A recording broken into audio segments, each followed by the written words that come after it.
Hello students, this is Bhavna Tiwari and I welcome you to the digital platform of Apex classes and I am back with a brand new chapter. So हमारा जो next chapter है that is atomic theory. ये आपका chemistry का chapter है, chemistry का I guess third chapter है. It is 7th chapter in your book. 7th chapter जो कि है एटॉमिक थ्योरी पीरियोडिक क्लासिफिकेशन, ये चैप्टर है. इसके अंदर इस चैप्टर के एक्चुअली दो पार्ट्स हैं. एक के अंदर हमें पूरा देखना है एटॉमिक थ्योरी और सेकंड के अंदर हमें देखना है पीरियोडिक क्लासिफिकेशन ऑफ एलिमेंट्स. ठीक है, तो हम इस चैप्टर का जो फर्स्ट पार्ट है दैट इज़ एटॉमिक थ्योरी, उसको हम आज की क्लास में शुरू कर रहे हैं. ये शुरू करने से पहले मैं कुछ आपको बातें बता दूं. देखो, क्या आपको जानना है, सबसे पहले तो एटॉमिक थ्योरी के बारे में आपको क्या पता होना चाहिए. देखो, एटॉमिक थ्योरी क्या है एक्चुअली. जब ये डिस्कवरीज होनी शुरू हुई थी एटम के बारे में, जब कुछ साइंटिस्ट ने एटम को डिस्कवर किया कि हर कोई भी, सबसे पहले आपको ये पता होना चाहिए कि मैटर क्या होता है. मैटर होता है हर वो चीज़ जो आपके पास आसपास में कोई जगह घेर रही है, स्पेस ऑक्यूपाई कर रही है या जिसका मास है. ठीक है, matter is anything which occupies space and has मास. ठीक है, तो ये होगी आपकी मैटर की डेफिनेशन. अब मैटर जो है वो किससे मिलकर बना हुआ होता है? पार्टिकल से मिलकर बना हुआ होता है. ऑलराइट, पार्टिकल्स मतलब बहुत छोटे पार्टिकल्स हैं वो सारे एकदम, मतलब फॉर एग्जांपल मैटर अगर मैं लूँ ये पेन, ठीक है, तो ये पेन किससे मिलकर बना हुआ है? पार्टिकल से मिलकर बना हुआ है. If I compare it with, if I take an example, तो मैं क्या कह सकती हूँ, एक वॉल की बात करूँ मैं, वॉल इज़ अ मैटर. ठीक है, वो वॉल जो है वो क्या मैटर है. अब वो वॉल किससे मिलकर बनी हुई है? वो वॉल बनी जब आपने एक ईंट रखी, फिर दूसरी रखी, तीसरी रखी, तो इस तरह से बहुत सारी जब ब्रिक्स आपने एक के ऊपर एक ऐसे पूरी अलाइन करी तब आपकी वॉल बनी. सिमिलरली जो आपके मैटर है वो भी कैसे बनता है? पार्टिकल्स से बनता है. अब वो पार्टिकल्स जो हैं, वो पार्टिकल्स क्या है? एटम्स. वो पार्टिकल्स जो है it can be atom, it can be group of atom that we call molecule. ठीक है, वो कुछ भी हो सकता है, या तो वो एटम्स होंगे पार्टिकल्स या फिर वो ग्रुप ऑफ एटम्स होंगे. ग्रुप ऑफ एटम्स मतलब मॉलिक्यूल्स को हम कहते हैं. ठीक है, तो वो कुछ भी हो सकता है. तो देखो, जब ये एटम की डिस्कवरी हुई थी ना, एटम को डिस्कवर किया, तो कई सारे साइंटिस्ट ने एटम के स्ट्रक्चर के बारे में बात की कि एटम क्या है, एटम का स्ट्रक्चर कैसा है, इसके बारे में बहुत सारी बातें हुई. ठीक है, तो हमको शुरुआत क्या करनी है. अब देखो, कोई क्या होता है ना कि कोई भी अब नई डिस्कवरी होती है तो क्या होता है, साइंटिस्ट कुछ थ्योरी देंगे.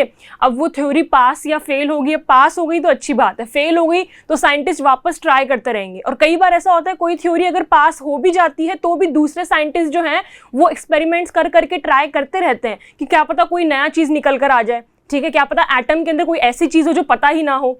ठीक है, तो इस तरह से कंटिन्यू थ्योरीज जो है वो चलती गई. सबसे पहले थ्योरी जो है वो दी थी डेल्टन ने. डेल्टन वो साइंटिस्ट जिसने सबसे पहली एटम को डिस्कवर किया था और एटम के बारे में सबसे पहली थ्योरी दी थी. तो हम लोग इस चैप्टर में क्या पढ़ेंगे? हम लोग पढ़ेंगे कि एटम्स, एटॉमिक थ्योरी क्या क्या है. एक एक करके साइंटिस्ट लेंगे हम. ठीक है, उन साइंटिस्ट की थ्योरी पढ़ेंगे, फिर ये देखेंगे कि उनकी थ्योरी फेल हो क्यों गई. एट प्रेजेंट जो हम एटम की स्ट्रक्चर मान के चल रहे हैं दैट इज कि नील बोहर ने जो स्ट्रक्चर दिया था उसके ऊपर हम मान के चल रहे हैं. ठीक है, उसके अंदर अभी कोई फेलियर नहीं है. तो हम लोग ऐसे क्या करेंगे, ऐसे कई अलग तरह के साइंटिस्ट को पढ़ेंगे. ठीक है, उनकी थ्योरी देखेंगे और फिर ये देखेंगे कि इनकी थ्योरी फेल होने का रीज़न क्या था, ऐसा क्या हुआ या ऐसी क्या कमी इनकी थ्योरी में निकली जिनकी वजह से ये जो थ्योरी है वो फेल हो गई. ऑलराइट, तो शुरुआत हम कर रहे हैं एटॉमिक थ्योरी ऑफ डेल्टन से. अब डेल्टन ने जो एटॉमिक थ्योरी दी उसके कई सारे पोस्टुलेट्स थे. उसने एटम के बारे में क्या क्या बोला वो हमको देखना है.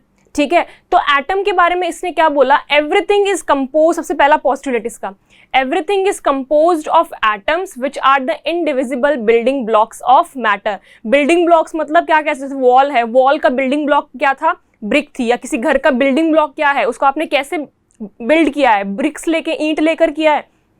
ठीक है, तो क्या कहना चाह रहा है, हर चीज, जितनी भी चीज आपने आसपास देख रहे हो वो सबकी सब किससे मिलकर बनी हुई है? एटम्स से मिलकर बनी हुई है. और वो एटम्स क्या है? बिल्डिंग ब्लॉक है. ठीक है, इनडिविजिबल वर्ड यहाँ भी आ गया है वैसे, पर मैंने यहाँ अलग से एक पोस्टुलेट डाला है that is atoms are indivisible. Atoms are indivisible का मतलब क्या है?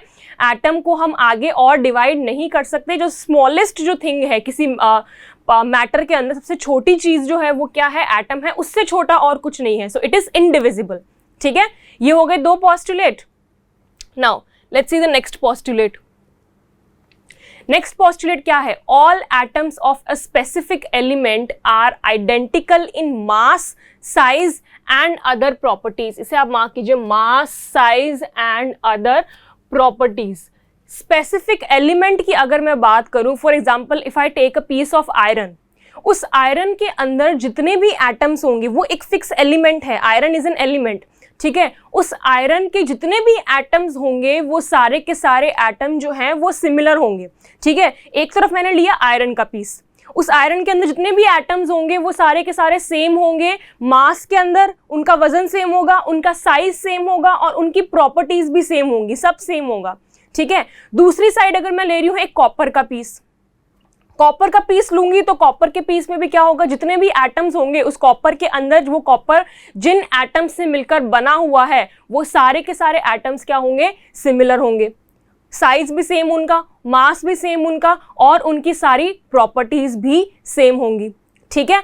अब देखो, लेकिन अगर मैं इन दोनों कंपेयर करूं, मैं आयरन का एक एटम लूं और कॉपर का एक एटम लूं, तो आयरन के एटम अलग होंगे, कॉपर के एटम अलग होंगे, दोनों का साइज, शेप, प्रॉपर्टीज कुछ भी सेम नहीं होंगी। तो ये क्या कहना चाह रहा है, अगर एक स्पेसिफिक एलिमेंट ले और उस एलिमेंट के अंदर जितने पार्टिकल्स हैं उनको कंपेयर करें तो वो तो सेम होंगे। हाउएवर, देखो क्या लिखा है आगे, however atoms of different element, अगर मैं दो अलग अलग एलिमेंट लूं, एक आयरन एक copper, exhibit different properties and vary in mass and size।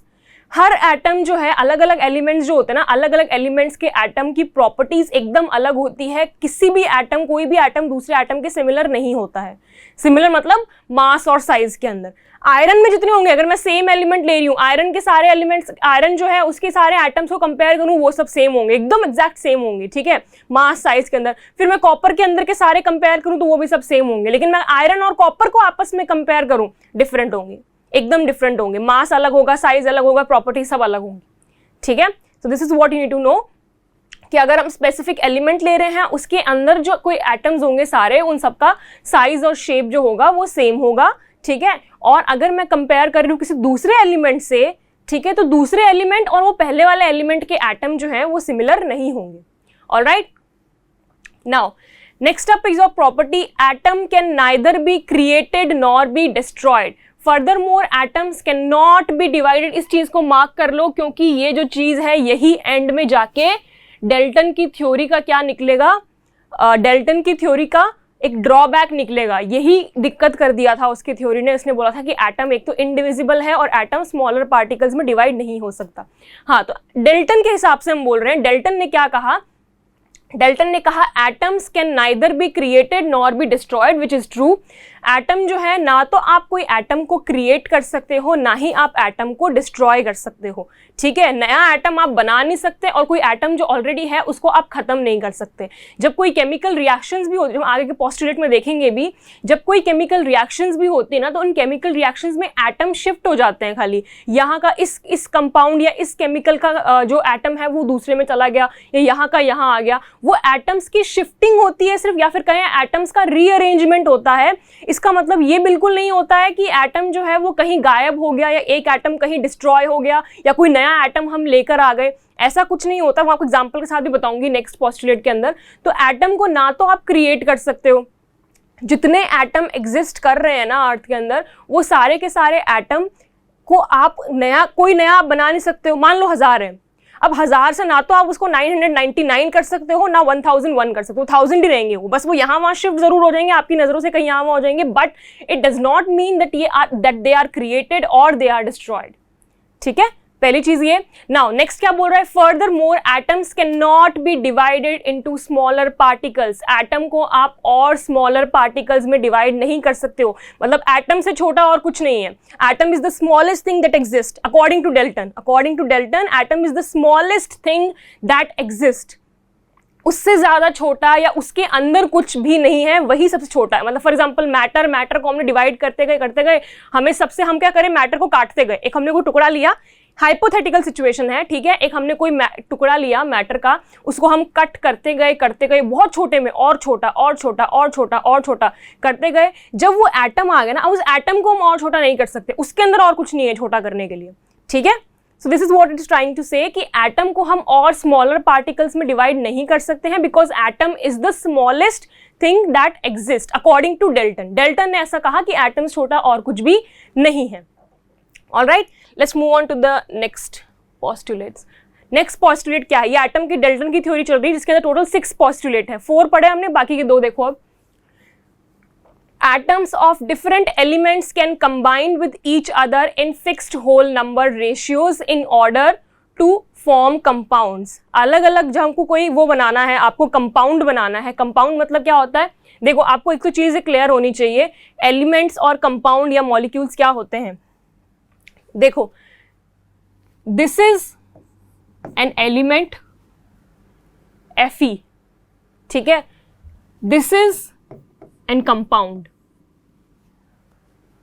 This is an element, this is an compound, this is a compound.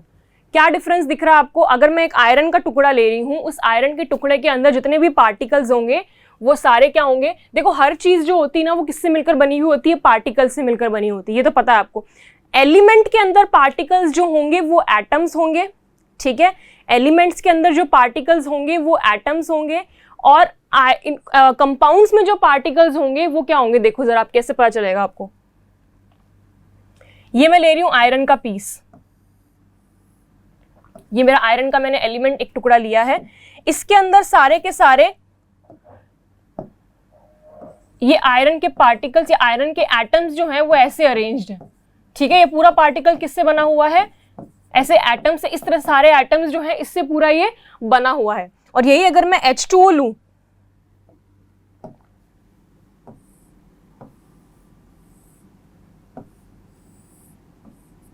H2O का पीस अगर मैं ले रही हूं तो H2O के अंदर क्या होगा? देखो, H2O के एक पार्टिकल के अंदर 2 हाइड्रोजन होंगे और एक आपका ऑक्सीजन होगा. ये मैंने एक पार्टिकल कंसिडर किया है. आयरन के एक पार्टिकल के अंदर एटम होगा सिर्फ क्या? आयरन का. और H2O के एक पार्टिकल के अंदर 2 हाइड्रोजन के एटम होंगे और एक ऑक्सीजन का एटम होगा. This is the difference between element and compound, ठीक है. हर चीज पार्टिकल से मिलकर बनी हुई होती है, लेकिन एलिमेंट के जो पार्टिकल होते हैं वो सिर्फ एटम होते हैं, क्योंकि देखो आप फॉर्मूला से पता कर सकते हो, Fe के साथ में और कोई भी दूसरा एलिमेंट नहीं है ना, सिर्फ Fe है. और इसके अंदर H2O के अंदर क्या है? 2 हाइड्रोजन, H2 यानी 2 हाइड्रोजन और एक ऑक्सीजन, ठीक है. तो 2 हाइड्रोजन एक ऑक्सीजन, मतलब इसके एक पार्टिकल के अंदर भी क्या होगा? 2 हाइड्रोजन के एटम और एक ऑक्सीजन के एटम. और ये जो पूरा यूनिट है, ये जो एक बनाया, ये पूरा जो यूनिट है ये ऐसे पूरा रिपीट होता रहेगा.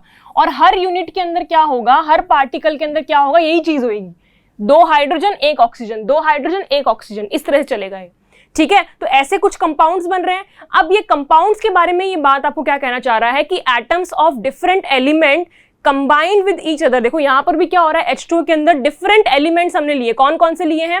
हाइड्रोजन लिया है और ऑक्सीजन लिया है. They can combine each other to form a compound.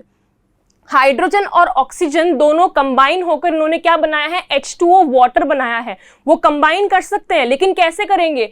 In fixed whole number. Whole number के अंदर ही वो होंगे. ऐसा नहीं है कि हाइड्रोजन के आधा एटम ले लिया हमने, ऑक्सीजन का 1.5 एटम ले लिया हमने, ठीक है, या 5/4 एटम ले लिया हमने.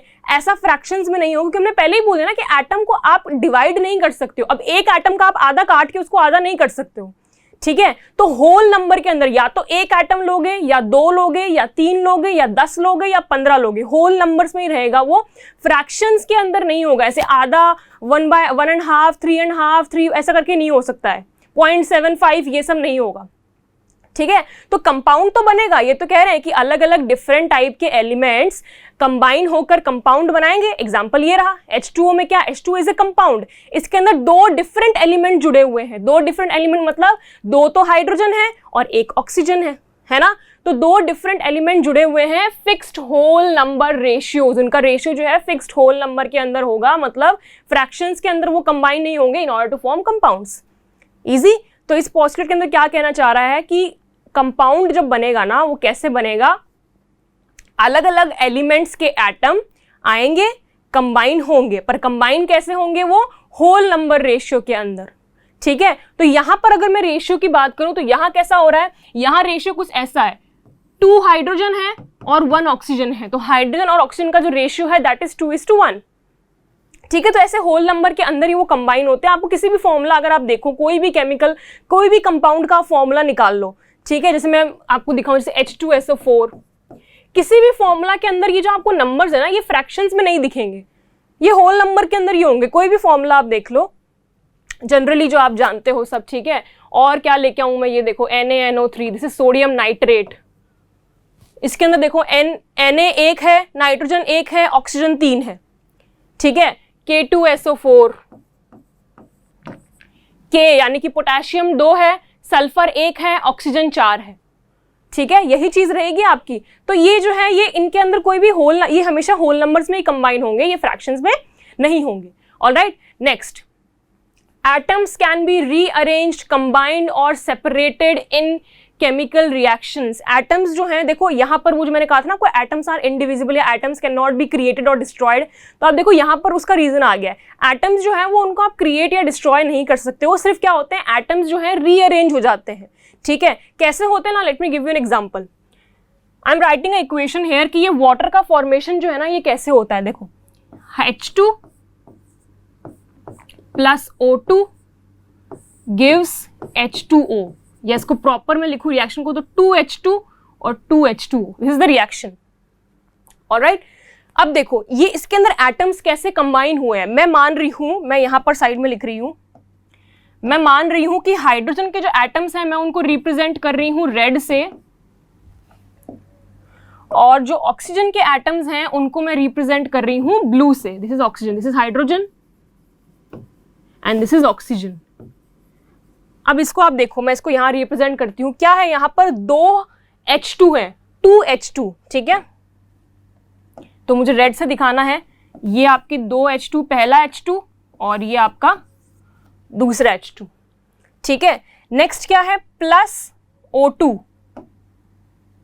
O2 को ब्लू से रिप्रेजेंट किया, ये आपका हो गया O2, O के 2 मॉलिक्यूल्स, ठीक है। नेक्स्ट, जब इनको हमने कंबाइन किया तो क्या बना हमारे पास में,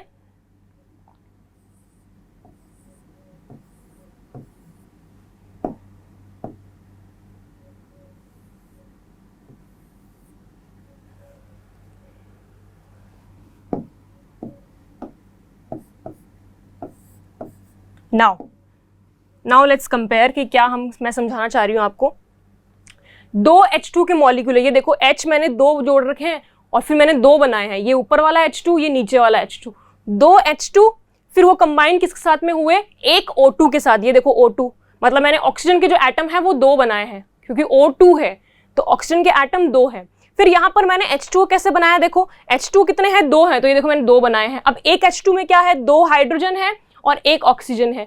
तो आप जरा टोटल एटम अगर कंबाइन करके देखो, आप अगर टोटल एटम कंबाइन करके देखो, पहले मैं कंबाइन करती हूँ हाइड्रोजन का, देखती हूँ मैं इस साइड में रिएक्शन से पहले हाइड्रोजन के एटम कितने हैं, 1 2 3 4 हैं, ठीक है। और इस साइड में कितने हैं, 1 2 3 4, यहां भी 4 है ना। अब ऑक्सीजन का देखो, ऑक्सीजन के एटम यहां कितने हैं, 1 2 2 है, यहां कितने हैं, 1 2 2 है। तो कुछ एटम के अंदर कुछ चेंज हो रहा है क्या, आप देखो जितने हाइड्रोजन के एटम पहले भी 4 थे, बाद में भी 4 ही हैं, ऑक्सीजन के एटम पहले भी 2 थे, बाद में भी 2 हैं। कोई एटम कहीं पर गायब हुआ या कोई ऐसा हुआ कि 2 से 1 हो गया या 4 से 2 हो गया, नहीं हुआ ना। मतलब एटम डिस्ट्रॉय नहीं हुए और ना ही कोई नया एटम आया है, उतने की उतनी है, 4 से 5 नहीं हुआ है। तो ना तो हमने कोई नया एटम क्रिएट किया है, ना ही हमने कोई एटम को डिस्ट्रॉय किया है, उतने के उतने ही हैं। बस हुआ क्या है, उनका रीअरेंजमेंट हो गया, तो और रीअरेंजमेंट होने के बाद वो अलग कंबाइन हो गए।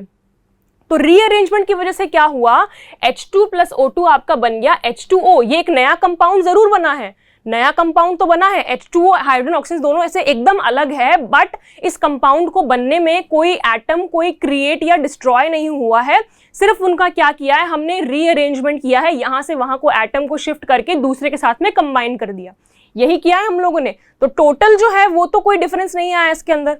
तो ये आपकी है डेल्टन की थ्योरी, डेल्टन ने ये चीजें जो हैं अपने पोस्टुलेट्स के अंदर बताई थी। अब ऐसा क्या हुआ कि डेल्टन की थ्योरी जो है वो फेल हो गई। देखो डेल्टन के कुछ पोस्टुलेट जो थे वो सही थे, कुछ पोस्टुलेट जो है वो उसके गलत थे। उन गलत की वजह से इसकी थ्योरी को, अगर एक भी गलत होगा तो फिर उसको पूरी थ्योरी को गलत ही मान लिया जाएगा, ठीक है। तो क्या क्या लिमिटेशंस थे, क्या क्या इसने, और कई बार ऐसा होता है कि कुछ चीजें जो हैं उनको अगर ऐड भी नहीं किया गया है, मतलब इसके जो पॉइंट्स है 6 पॉइंट है, 6 में से हो सकता है कुछ कुछ तो गलत निकल गए होंगे, ठीक है, और कुछ ऐसे पॉइंट होंगे जो इसने अपनी थ्योरी में ऐड ही नहीं किए। अब जब आप एटम के बारे में बता रहे हो, थ्योरी डाल रहे हो, तो उसके अंदर एटम की सारी इंफॉर्मेशन आनी चाहिए। अगर इंफॉर्मेशन आधी है या कुछ कमी है उसके अंदर, तो भी उसको थ्योरी को फेल माना जाता है। नाउ क्या क्या लिमिटेशंस है जरा वो देखो। It does not account for सब एटॉमिक पार्टिकल्स, ये पहला लिमिटेशन है इसका। सब एटॉमिक पार्टिकल्स क्या होते हैं? सब एटॉमिक पार्टिकल मतलब इलेक्ट्रॉन, प्रोटॉन, न्यूट्रॉन। क्या होते हैं भाई ये electron, proton, neutron? These are subatomic particle. Dalton ने कहा था atom is indivisible, atom is the smallest particle, atom से छोटा कुछ भी नहीं है। वो उसकी थ्योरीज गलत थी। एटम से छोटे भी होते हैं, एटम के अंदर इलेक्ट्रॉन, प्रोटॉन, न्यूट्रॉन सब होते हैं। ठीक है, ये थ्योरी कब फेल होने लगी? जब साइंटिस्ट, नए नए साइंटिस्ट ने और चीजें डिस्कवर की, जब इलेक्ट्रॉन की डिस्कवरी हुई, जब प्रोटॉन की डिस्कवरी हुई, न्यूक्लियस की डिस्कवरी हुई, उस टाइम पर इसकी थ्योरीज जो है वो फेल होने लग गई, क्योंकि इसने कहा था एटम इज इनडिविजिबल, एटम को हम और पार्ट्स में डिवाइड नहीं कर सकते और एटम से छोटा और कुछ नहीं है।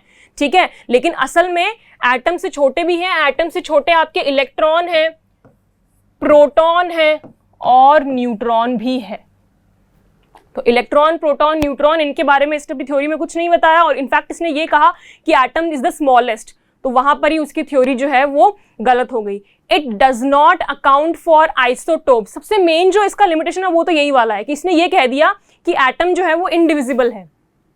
ठीक है, और इसने कह दिया कि एटम इज द स्मॉलेस्ट। अब एटम के अंदर कोई चीज है, मतलब वो उससे छोटी है तभी तो उसके अंदर एग्जिस्ट कर रही है ना वो, वरना कैसे, अगर बड़ी हुई तो कैसे उसके अंदर घुसेगी एटम के अंदर? वो ऑब्वियस बात है। तो इसका मतलब इलेक्ट्रॉन, प्रोटॉन, न्यूट्रॉन तीनों ही एटम से साइज में बहुत छोटे हैं और वो उसके अंदर एग्जिस्ट कर रहे हैं, तो मतलब वो थ्योरी तो उसकी फेल ही हो गई। उसने कहा था इनडिविजिबल है, स्मॉलेस्ट है, ऐसा तो नहीं है ना।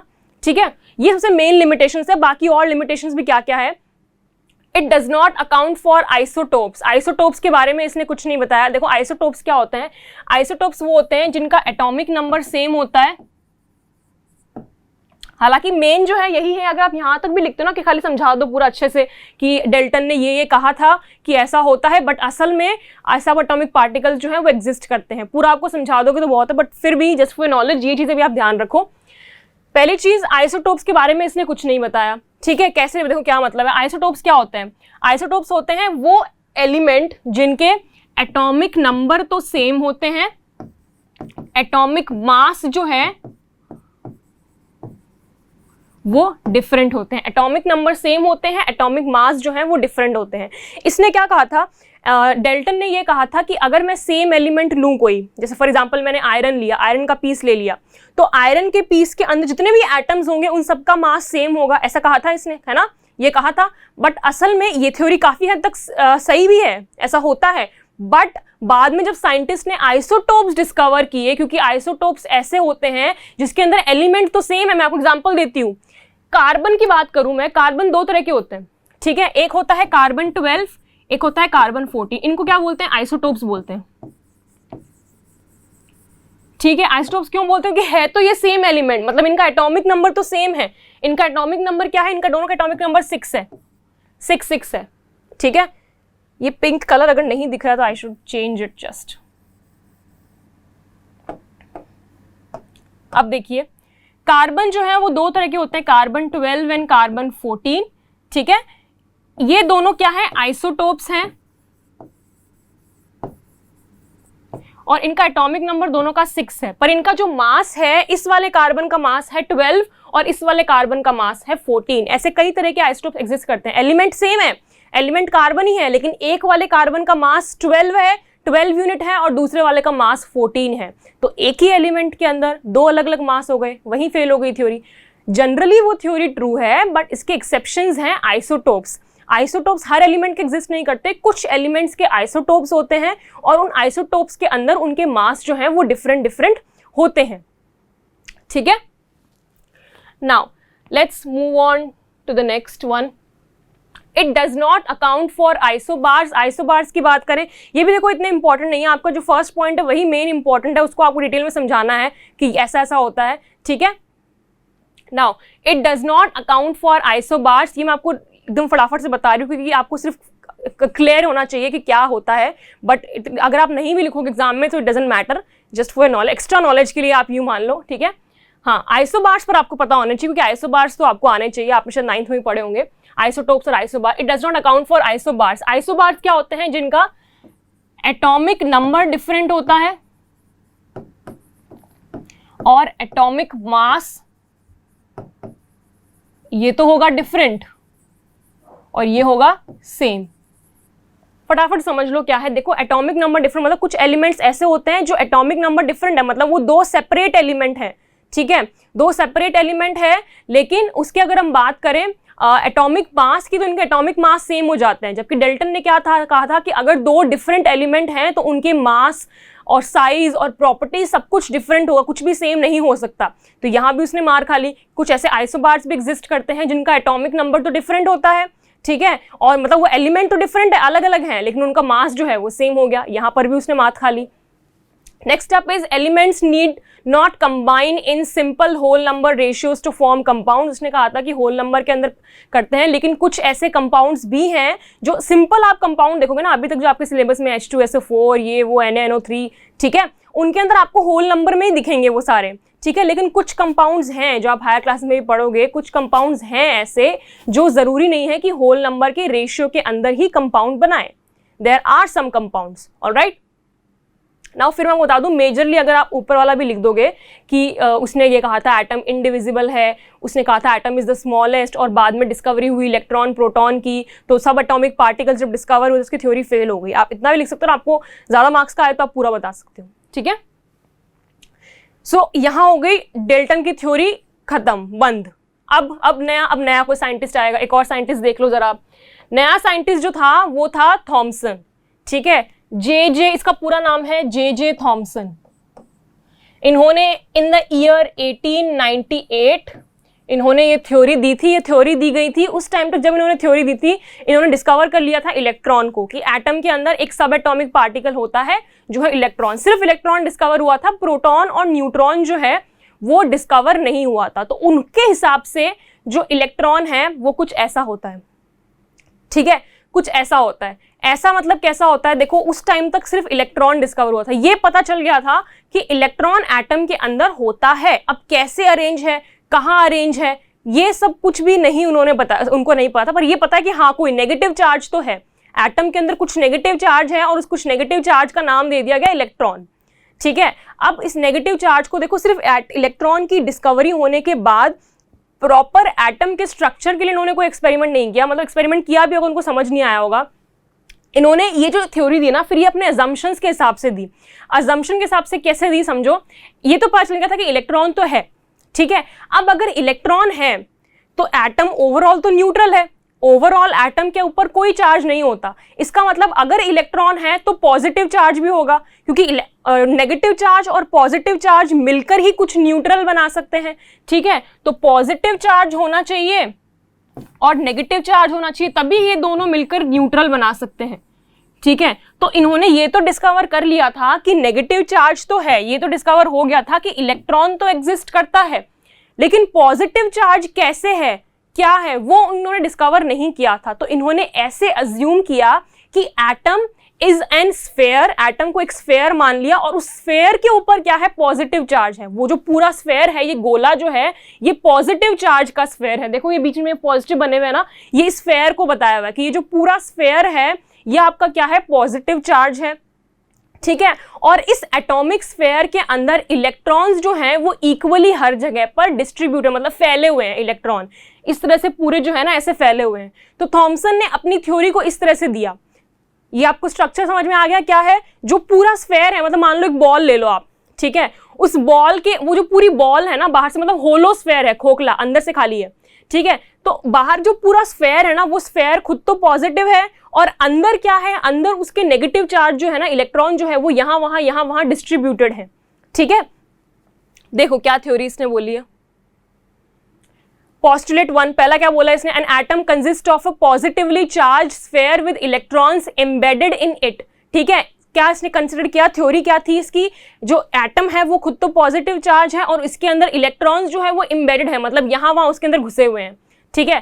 Postulate 2, 2 an atom as a whole is electrically neutral. ये इलेक्ट्रिकली न्यूट्रल प्रूफ करने के लिए इसने अपनी थ्योरी दी थी। इसने बोला नेगेटिव चार्ज तो हो गया डिस्कवर, अब पॉजिटिव चार्ज कहां से आया, तो पॉजिटिव चार्ज के लिए क्या बोला कि एटम खुद जो है वो पॉजिटिव हो गया। अब पॉजिटिव नेगेटिव बन गया न्यूट्रल हो गया, क्योंकि एटम ये पता था, इसको ये पता था कि देखो इन साइंटिस्ट को ये पता था कि नेगेटिव चार्ज एग्जिस्ट करता है, एटम के अंदर है, लेकिन एटम ओवरऑल नेगेटिव नहीं है, ओवरऑल एटम इज न्यूट्रल। तो इसका मतलब अगर नेगेटिव है तो पॉजिटिव कुछ होना चाहिए उसको न्यूट्रलाइज करने के लिए, ठीक है। Because an atom as a whole is electrically neutral because the negative and positive charge are equal in magnitude. वो नेगेटिव और पॉजिटिव चार्ज दोनों बराबर हैं, तभी वो न्यूट्रल हो पाया है, ठीक है। अब थॉमसन मॉडल को वाटरमेलन थ्योरी आपकी बुक के अंदर एक और भी कहा गया, एक और नाम है प्लम पुडिंग, ठीक है, प्लम पुडिंग। अब वाटरमेलन थ्योरी क्यों कंपेयर किया है, वाटरमेलन कैसा होता है ना, वाटरमेलन ऐसा होता है कि ये पूरा स्फेयर रहेगा,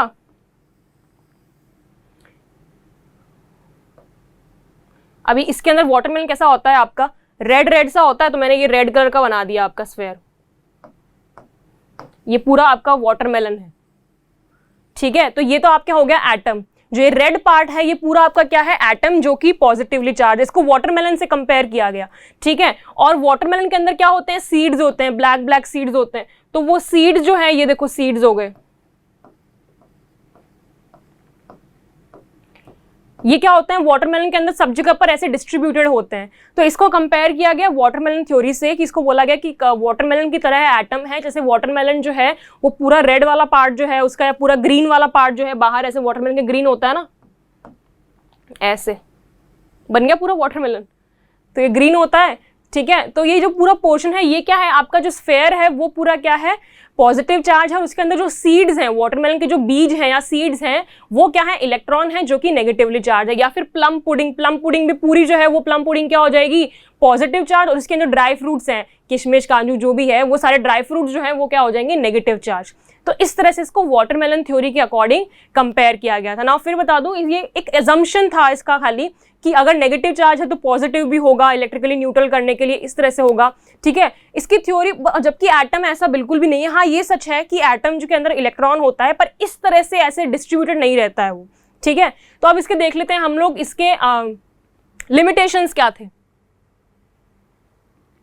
limitation of Thomson's atomic model, limitation of Thomson atomic model देखो कुछ ऐसा कोई प्रॉपर इसमें कोई वो नहीं बोल सकते क्योंकि ये पूरी थ्योरी ही गलत तो नहीं कह सकते।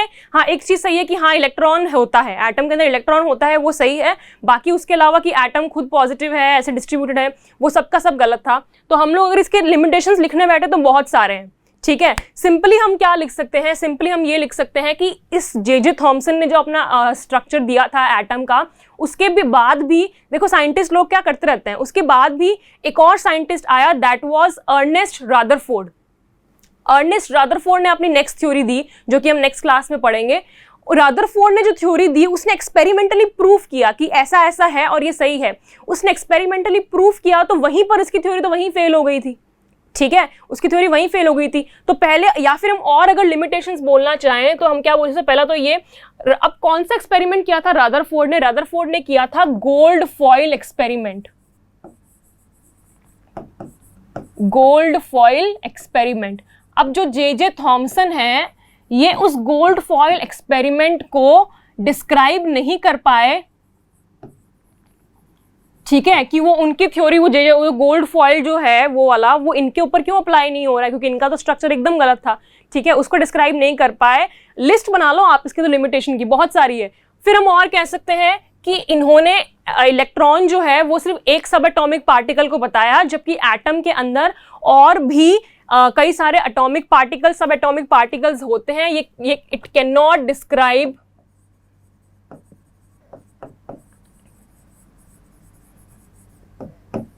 other subatomic particles।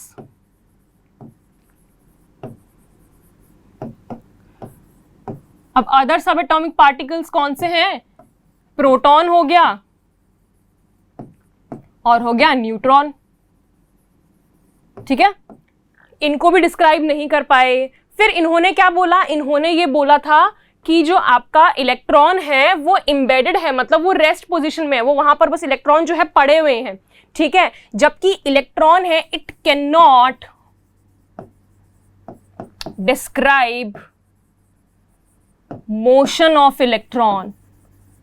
इलेक्ट्रॉन जो हम देखेंगे, जब हम लोग अभी रदरफोर्ड की थ्योरी पढ़ेंगे उसके हम देखेंगे कि इलेक्ट्रॉन जो है वो रेस्ट में नहीं रहते हैं, इलेक्ट्रॉन जो है वो कंटिन्यूअसली मूव करते हैं, रिवॉल्व करते हैं अराउंड द न्यूक्लियस। न्यूक्लियस को भी नहीं बता पाया, ये तो वो तो चलो हमने लिख दिया, सब एटॉमिक पार्टिकल, ठीक है। It can not describe motion of electron. तो इनमें से कोई भी चीज एक्सप्लेन नहीं कर पाया था, ठीक है। तो मतलब पूरी थ्योरी जो थी उसकी फेल हो गई थी। एक चीज सही थी कि हाँ नेगेटिव चार्ज जो है वो एग्जिस्ट करता है, वो भी थॉमसन ने डिस्कवर किया था नेगेटिव चार्ज, वो एक अच्छी काम किया उसने। और वो नेगेटिव चार्ज इलेक्ट्रॉन जो है उसको डिस्कवर करने के बाद में उसने जो अपना दिया एटम का स्ट्रक्चर, वो अज्यूम्ड स्ट्रक्चर था कि अगर नेगेटिव करता है तो पॉजिटिव भी करता होगा, नेगेटिव इस तरह से डिस्ट्रीब्यूटेड होगा और पॉजिटिव जो है वो खुद फेयर होगा, ऐसा उसने अज्यूम करा, ठीक है। बट जब एक्सपेरिमेंट्स हुए, अजम्पशंस के बेसिस पे साइंस नहीं चलती है, आपको एक्सपेरिमेंट्स करना पड़ता है और प्रूफ करनी पड़ती है उन चीज़ों को। वो किसने कर दिया? रदरफोर्ड ने कर दिया अपने एक्सपेरिमेंट से। उसने एक्सपेरिमेंट करके दिखाया कि देखो ऐसा होता है एटम का स्ट्रक्चर। ऑलराइट, सो ये हम लोगों ने देख लिया है हमारा पूरा थॉमसन का एटॉमिक मॉडल। हम लोगों ने आज की क्लास में डेल्टन थ्योरी पढ़ी, उसके लिमिटेशंस पढ़े, फिर हमने एक और स्ट्रक्चर देखा थॉमसन, जे थॉमसन्स मॉडल, ठीक है। उसको हमने देखा कि उन्होंने कैसे स्ट्रक्चर दिया। नेक्स्ट क्लास में हम लोग देखेंगे हमारा रदरफोर्ड मॉडल। रदरफोर्ड मॉडल जो है वो क्या है, उसके अंदर हमको बहुत बड़ा है ये, उसके अंदर हमको पहले तो एक्सपेरिमेंट देखना है, रदरफोर्ड ने क्या एक्सपेरिमेंट किया, उस एक्सपेरिमेंट से उसने क्या क्या ऑब्जर्वेशंस ली, ठीक है। ऑब्जर्वेशंस मतलब क्या उसने ऑब्जर्व किया उस एक्सपेरिमेंट में, फिर ऑब्जर्वेशन से उसने क्या कंक्लूजन निकाला कि ऐसा होगा, और कंक्लूजन निकलने के बाद फाइनल स्ट्रक्चर उसने एटम का क्या बताया, फाइनल स्ट्रक्चर क्या बताया ये हम देखेंगे। इतना मेहनत करने के बाद भी उसकी थ्योरी फेल हो गई, कंप्लीटली फेल नहीं थी पर कुछ उसमें कमियां थी, ठीक है। वो हमको लिमिटेशंस देखनी है फिर रदरफोर्ड की, क्या लिमिटेशंस थी, किन चीज़ों को वो एक्सप्लेन नहीं कर पाया। ये पूरी चीज़ें हम लोग समझेंगे कल की क्लास में, ठीक है। आई होप आज की क्लास में जो मैंने पढ़ाया है सारे मॉडल्स जो हैं वो आपको क्लियर हो गए होंगे अच्छे से। So that's all for today students, I will see you in the next class. Thank you very much. Subscribe करें हमारा apex classes edutech YouTube channel, साथ ही बेल आइकन को क्लिक करना बिल्कुल ना भूलें ताकि आगे आने वाले सभी यूट्यूब वीडियोस की अपडेटेड नोटिफिकेशंस सबसे पहले आपको मिले। Apex classes edutech, subscribe now.